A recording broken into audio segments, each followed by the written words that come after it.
പരിക്കുകൾ കൊണ്ട് പൊറുതിമുട്ടിയ ഒരു സീസണാണ് ഇക്കഴിഞ്ഞത്. സീസണിലേക്ക് ബ്ലാസ്റ്റേഴ്സ് ആദ്യം ടീമിലെത്തിച്ച ഓസ്ട്രേലിയൻ സ്ട്രൈക്കറായ സൊട്ടീരിയോയിൽ തുടങ്ങി ഏറ്റവും ഒടുവിൽ കേരള ബ്ലാസ്റ്റേഴ്സിന്റെ അവസാന മത്സരത്തിൽ ലാറ ശർമ്മക്കും പരിക്ക് പറ്റിയിട്ടുണ്ടായിരുന്നു. സൊട്ടീരിയോക്ക് സീസൺ നഷ്ടമാകുമെന്ന് ഉറപ്പായതോടെയാണ് ബ്ലാസ്റ്റേഴ്സ് സക്കായിയെ പകരക്കാരനായി ടീമിലെത്തിച്ചത്.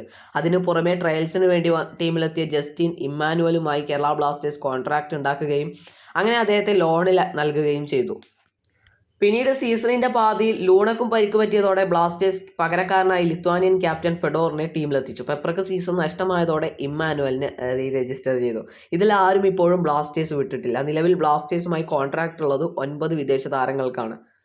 ചില താരങ്ങളുടെ കോൺട്രാക്ട് മെയ് അവസാനത്തോടു കൂടി കഴിയും. 9 വിദേശ താരങ്ങൾക്ക് പുറമെ ഈയിടെയായി ബ്ലാസ്റ്റേഴ്സ് നോഹ സദോയെയും ടീമിലെത്തിച്ചിട്ടുണ്ടായിരുന്നു. ഇതോടെ ഇപ്പോൾ ബ്ലാസ്റ്റേഴ്സിന് കോൺട്രാക്ട് ഉള്ളത് 5 സ്ട്രൈക്കർമാരുമായാണ്. Sotirio, Justin, Peprah, Dimi, Noah. Justin ഉറപ്പായും ക്ലബ്ബ് വിടും. സൊട്ടീരിയോക്ക് 1 വർഷം കൂടെ കരാർ ബാക്കിയുണ്ട്. മാത്രവുമല്ല, അദ്ദേഹം ബ്ലാസ്റ്റേഴ്സിൽ തുടരുമെന്ന് നേരത്തെ റിപ്പോർട്ടുകൾ ഉണ്ടായിരുന്നു. അങ്ങനെയാണെങ്കിൽ സക്കായും പെപ്രയും ക്ലബ്ബ് വിടേണ്ടി വരും. ദിമിയുടെ കാര്യത്തിൽ മാത്രമാണ് നിലവിൽ അനിശ്ചിതത്വമുള്ളത്. ഇനി അഥവാ ദിമി ക്ലബ്ബ് വിട്ടാൽ പെപ്ര ബ്ലാസ്റ്റേഴ്സിൽ സ്ട്രൈക്കറായി തുടരും. ബ്ലാസ്റ്റേഴ്സ് ഇക്കഴിഞ്ഞ 10 സീസണുകളിൽ നിന്ന് വ്യത്യസ്തമായൊരു നീക്കം നടത്താൻ പോകുകയാണ് എന്നാണ് ചില ബ്ലാസ്റ്റേഴ്സ് വൃത്തങ്ങളിൽ നിന്നും ലഭിക്കുന്ന വിവരം. സംഭവം എന്നാൽ 6 വിദേശ താരങ്ങൾക്ക് പുറമെ ഒരു താരത്തെ കൂടി ബ്ലാസ്റ്റേഴ്സ് നിലനിർത്തും. അത്യാവശ്യ ഘട്ടങ്ങളിൽ ലൈക്ക് ഇഞ്ചുറി, സസ്പെൻഷൻ എന്നീ സിറ്റുവേഷനിൽ ആ താരത്തെ ആ മത്സരത്തിന് വേണ്ടി ബ്ലാസ്റ്റേഴ്സ് രജിസ്റ്റർ ചെയ്യും.